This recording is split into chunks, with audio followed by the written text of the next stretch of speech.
Namaskaram, friends, and thank you so much for asking me to contribute.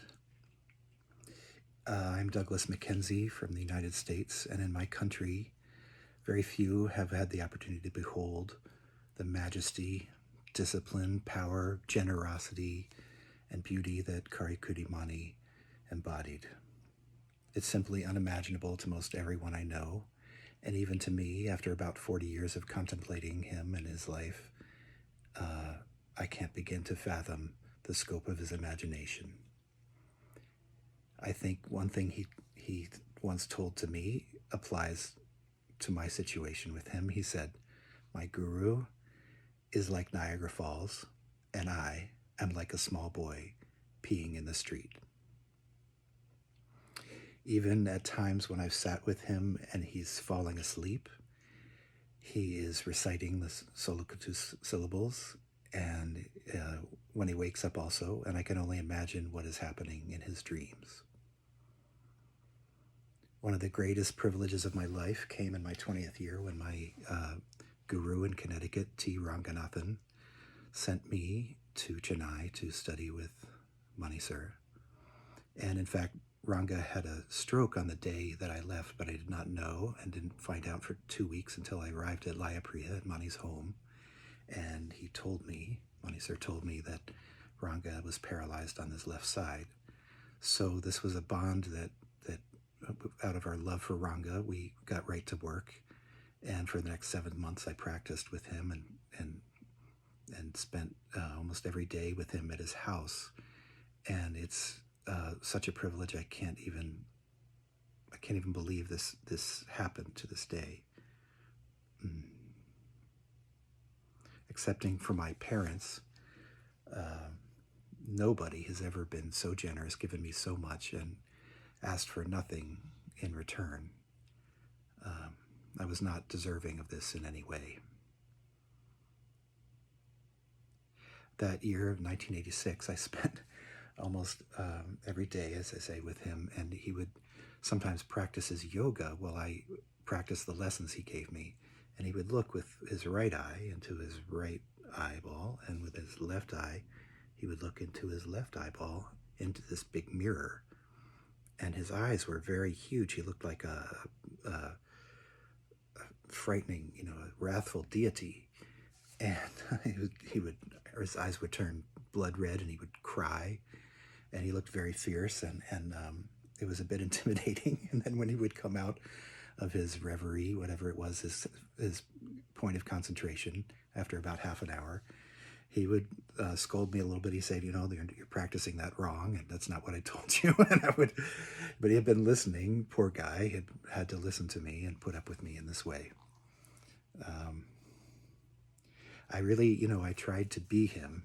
I have a picture here of me before, when I arrived, and then after, and you can see I took after him. I was trying to be like him, and it's not possible. So I learned something about how to be myself. Even down, I was trying to imitate everything, his grooming.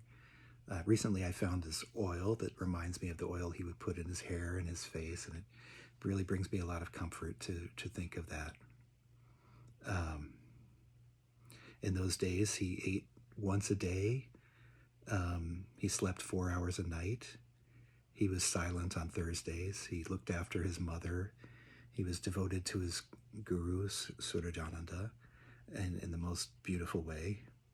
And those were also the days where there were regular rehearsals at his house. I got to be there for rehearsals with Hari Shankar and T.V. Vasan and Sri Rangam Kannan for the Shruti Laya ensemble when it was just beginning. And it was like the meeting of the makers of time. It was the most profound thing that I can't imagine I'll ever hear anything close to it. I still can't believe it to this day.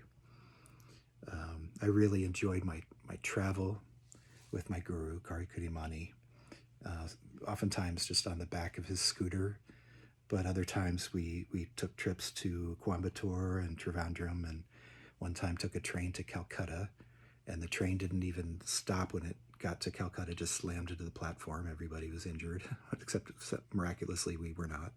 There was also the time where we went to the festival he organized for Shivaratri at Tiruvayadu, where he played all night through exhaustion for, it must have been 10, 12 hours.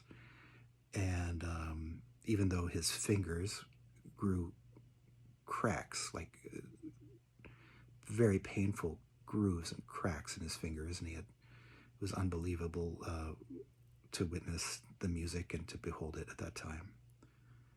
But I think the farthest journeys I felt were sitting on the dais with him, behind him, where I could feel the full power of his playing, and it would sort of enter my chest like thunder, and I will always feel that vibration and carry it with me.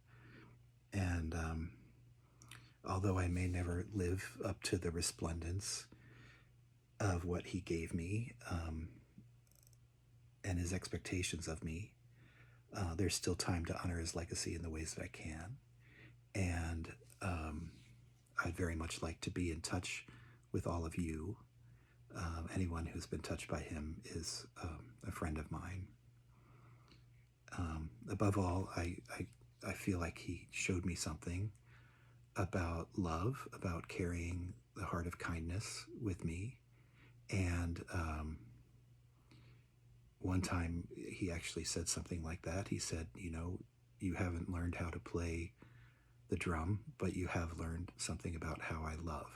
And I feel like that's a very beautiful thing that I'll treasure and carry with me and hope to share with you. Some have called him the King of Mridangam, and I say, long live the King. And thank you, thank you, thank you for listening.